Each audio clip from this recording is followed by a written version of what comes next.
Hello, welcome to today's video. Today we'll be talking about Finland, and as you know on this channel it's all about settlement and it's not only about UK. While most of the videos I've done are about UK, today I have with me someone who will be talking about Finland. She has been living in Finland for a number of years and she'll be giving very practical tips for people who are planning to live in Finland or who are already living in Finland and they're still quite a stranger in the land. So I have with me Adefunke and she will be introducing herself shortly. So Adefunke, welcome to the video today. Thank you. Yeah, so can you please tell the audience exactly what you do in Finland, how you got into there, how long you've been living in Finland?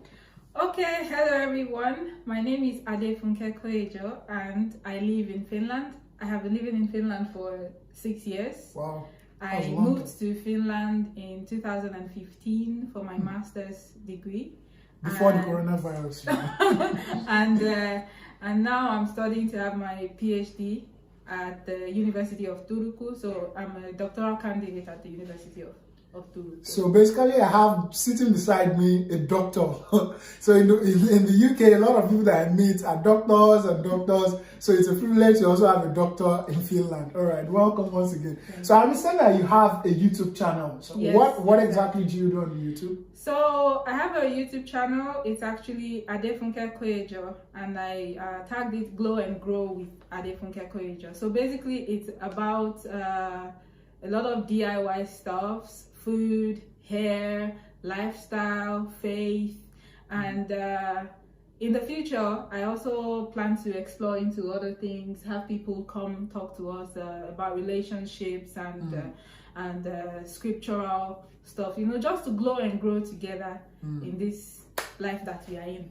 Yeah, that sounds very interesting actually. I mean, DIY is a lot of things that you really would value when you come to developed countries like this. It's not easy to just call someone to come and do stuff for you. So you'll save yourself a lot of money when you know the DIYs. Yeah. And I mean, I'm going to put a link to our YouTube channel in this video so you can check her out. There are some very valuable videos that she has done already. And as you heard from her, she's going to be doing more videos in the next couple of weeks, months, and years. So look out for her and get very nice tips on DIYs on her channel.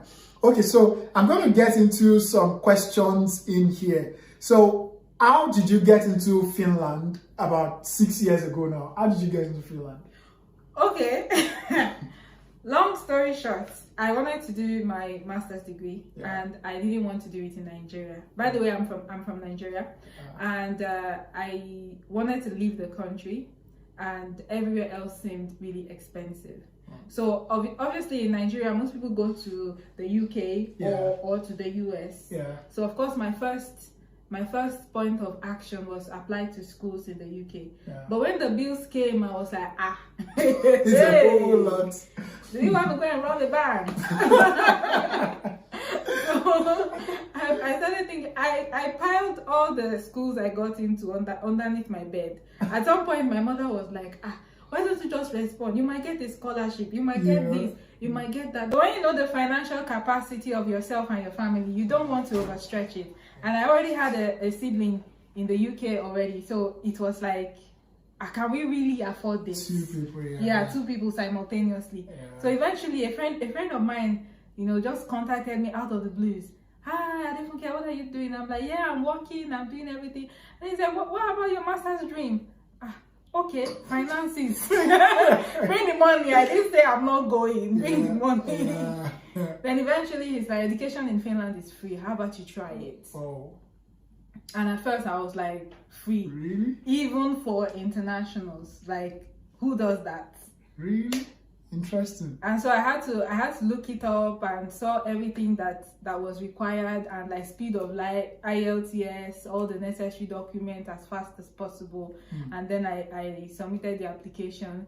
And the funny thing is I don't know if Okpe gets to watch this, but the funny thing is that so in September Okpe calls and says, how far with your with the Finland application? And I'm like, bro, I'm in US too.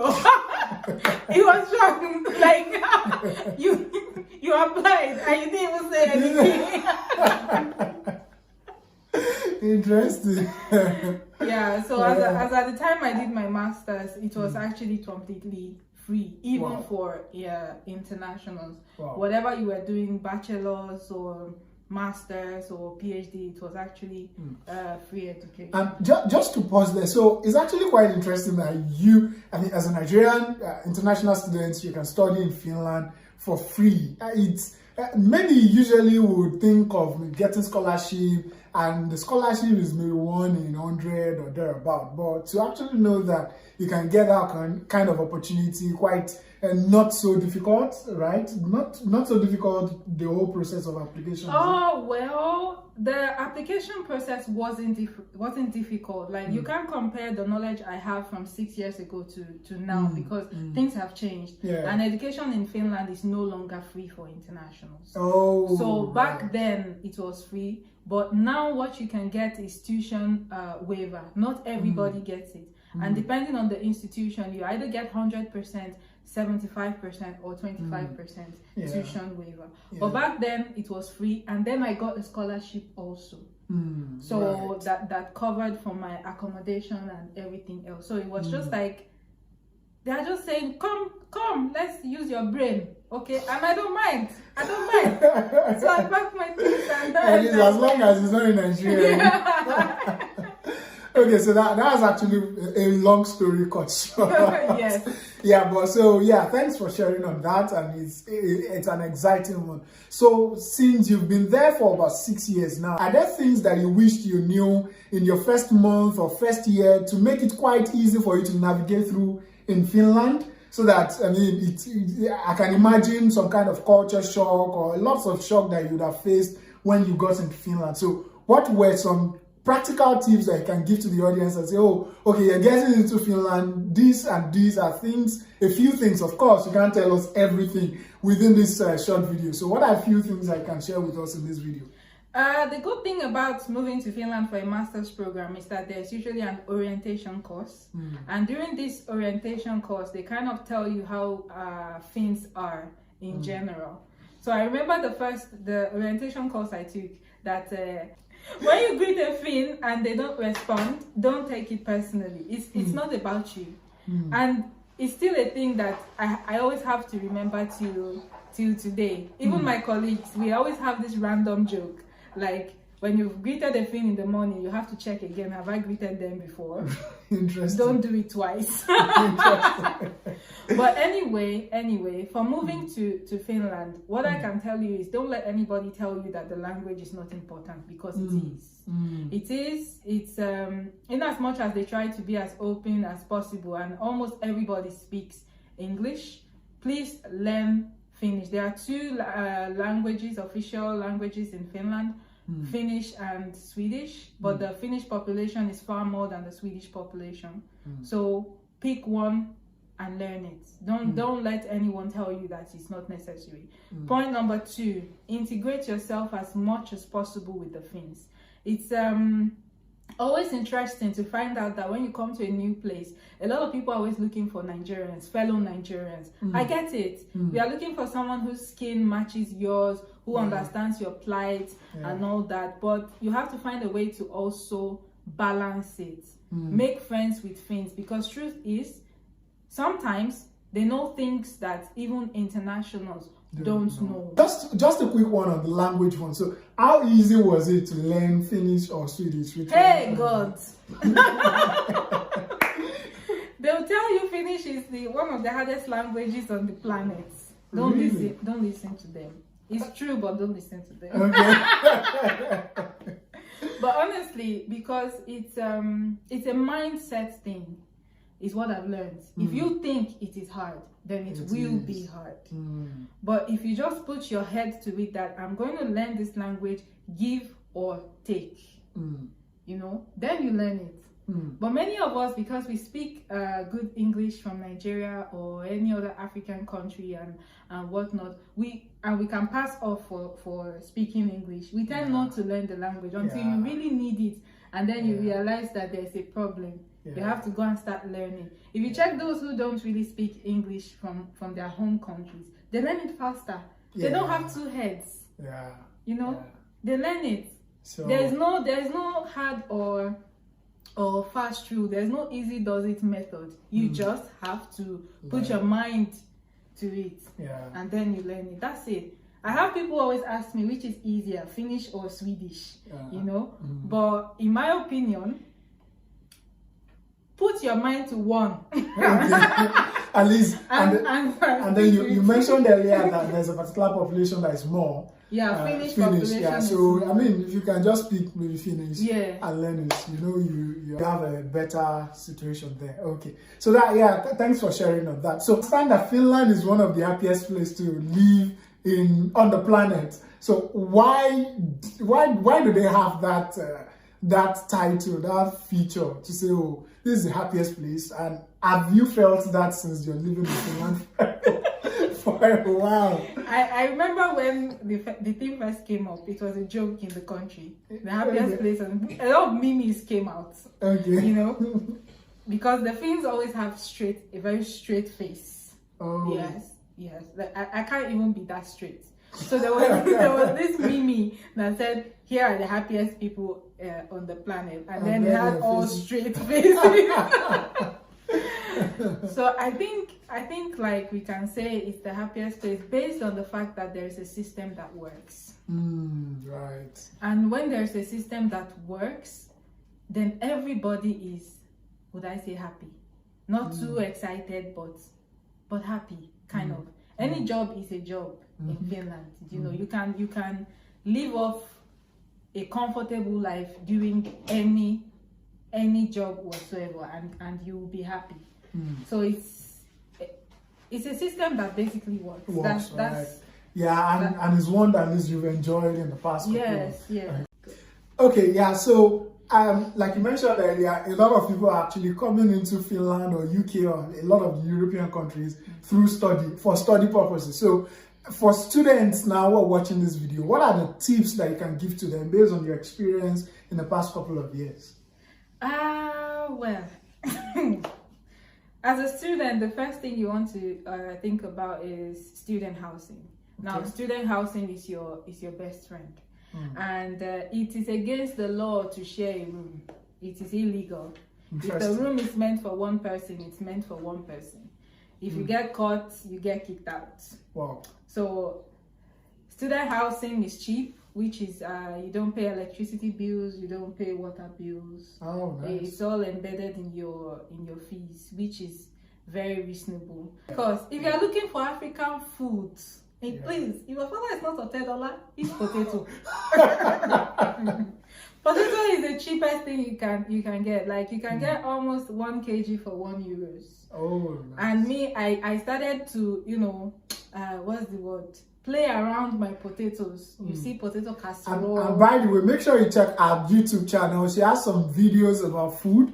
So you make sure you're learning some practical tips that she's sharing there for, in terms of this food. Yeah, go on. I'm not advertising for Lidl, but Lidl is your best friend. Go to Lidl and then eat potatoes.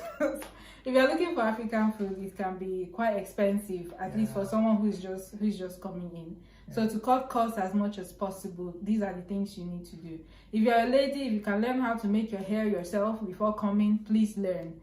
Or learn how to make hair for other people. This is also some extra cost of income. Of course, the transportation system in Finland is really good. At least every 20 minutes you get a bus. So the bus card is very useful for you as a student. There's also discounts. You get discounts on almost everything as a student. Some shopping places, some shopping centers also have discounts for student card. It is also really cheap to eat in the student cafeterias. You can eat there for roughly €3 compared to others eating for about €10 or thereabouts. So it's really, really discounted for students. So you can get away with a lot of things. And most importantly, enjoy your study stay. Okay? Somebody was asking previously, what's my regret? My regret is I did not enjoy it. There was a lot of student activities. There are a lot of things that you will meet people, and the more you meet people, the more your mindset becomes widens. Yeah. You know, Yeah. the more you dream, you expand dream your bigger. horizon. Yeah. Yeah. You dream bigger. You want bigger things, you know, as a function of your exposure. But if you're not that exposed, you don't think beyond what you can see. So usually when you meet a lot of people studying, they are usually doing transitional jobs. So in Finland, if I'm going to be pretty honest with you, the transitional jobs range from cleaning to food delivery to kitchen duties. What's a transitional job? What Yeah, it's I use the word transitional job because I believe you should not sleep there. Okay, yeah. It's at the end of the day, when you finish your masters, you are then looking for a job. Yeah. But sometimes if you don't get the professional jobs just yet, then you do these jobs. I consider them transitional jobs. Right. But these are jobs that have become permanent jobs to others. I know a few people who started cleaning companies based on cleaning. Their experience and they from started those jobs, restaurants. You know, they didn't sleep on these kind of things. So one of the things that I think can be a disadvantage of living in Finland is that you tend to stop dreaming big. Because things are working quite good. Quite okay. Yeah, okay. With your food delivery job, you can fend for your family. You can live a good life. I don't like to call them shit jobs because these jobs actually people survive on this. Oh, man, yeah. And if you really don't care so much, then it's okay. But if you're somebody that cares, then you don't want to sleep on it. You know, you want to do better. You want to try something else. You want to explore. You know, keep on applying. Actually, it's not easy. You know, getting a job. But I'll also come to that. So another thing, being a student or whatnot, another thing you want to think about is, please buy things on sale as much as possible. How is getting job? Is it, or what are the ways of getting job for people who really want to get job as a student or even as a professional? How do they get jobs? So as a student, aside the traditional transitional jobs that there is, you can also try to work towards getting your thesis done in a company. Okay. This is like an easy route to infiltrate yourself into companies. So by doing thesis there. Now, of course, not everybody can do this, you know. But if you can, just put in the application, either summer jobs or whatnot in companies. Try to go there as much as possible. You might not be earning much there because for us, it's usually about the money. We're always thinking, oh, I want to make money. Yeah. But this career portfolio needs to be built somehow. Over time, yeah. So the summer job might not necessarily pay you something large. It might not even pay you really at all.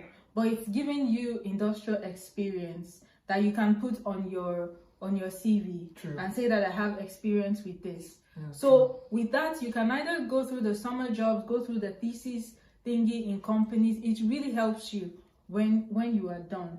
So that at that time that you are done with your master's thesis, you're already in the company. And if there's an opening and you have been doing a good job, I believe that you'll be considered before they even bother looking outside. In a career portfolio, especially in a place that English is not the first language, it can be a little tricky. And then getting a job is usually like a function of field. Like the fields that sell mostly in Finland is this IT field. Yeah, even in the UK as well, it's IT mostly. And nursing. Yeah. So imagine you want to be a nurse in Finland and you don't speak Finnish. How is that possible? Who's going to employ you? Right? So you have to learn the language. Even though there are English speaking customers, they still require you to speak Finnish, because how will you discuss in meetings? Yeah. The place you can get away with just English mostly is mostly the IT firms and even in the universities. You can get away with just English there. But at the same time, not everybody is going to get these jobs. If you compare yourself to somebody else and say this person got a job in this company and the person doesn't know any Finnish, what if your case is not the same? So at the end of the day, you need to, what sets you apart from the next applicant. Yeah. It can just be that little finish you think is not necessary. So much, yeah. So the job market is tricky, but it depends on your field. So if you're in the IT field, that doesn't even mean that you get a job, because I know people who studied something IT related and they still don't have jobs by now. And I know those who did, and boom, even before they were done with their masters, some company has snatched them. Even of recent, somebody was snatched all the way from Nigeria. Wow.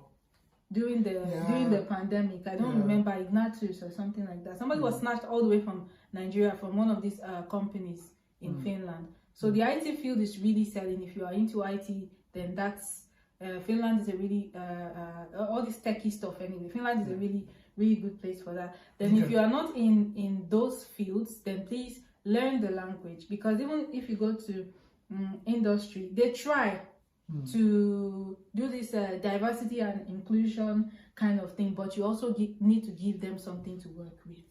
You need to be willing to learn the language, because if you go to industry, most of their machines now, the instruction is probably in Finnish. Yeah. So basically, you also have to put in yourself to integrate into the system, so that you give yourself more chances of getting opportunities rather than limiting yourself by the language. Thanks for sharing those. Those are very valuable, because I know a lot of people are actually concerned about, so if I get into Finland, how easy would it be for me to get jobs and all of that, especially people who are coming in as a family. So I hope that you found that very useful for you. So now let's get into this as we wrap up this interview.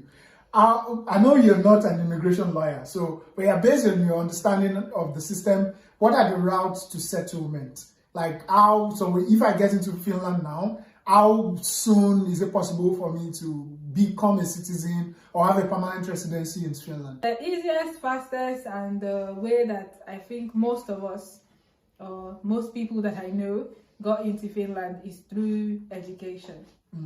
Of recent, people